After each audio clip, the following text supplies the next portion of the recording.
When it comes to cleaning, the W950 really excels. Simply switch to clean mode and the pump will begin to clean itself. Hold the spray lance over the paint bucket so that the system can be emptied of the residual paint. Now place the suction hose in a bucket of water mixed with a little detergent. And now hold the spray lance over the bucket. Pull the trigger back fully and lock it on.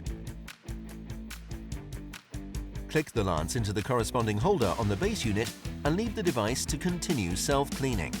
It couldn't be easier.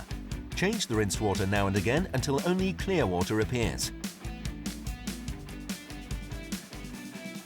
Finally, you just need to take apart the spray head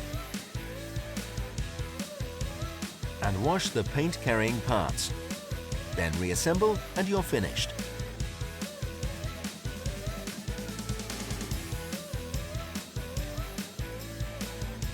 When cleaning after using wood and metal paint, unscrew the spray head and put it to one side. The remaining paint can be poured back into the original container.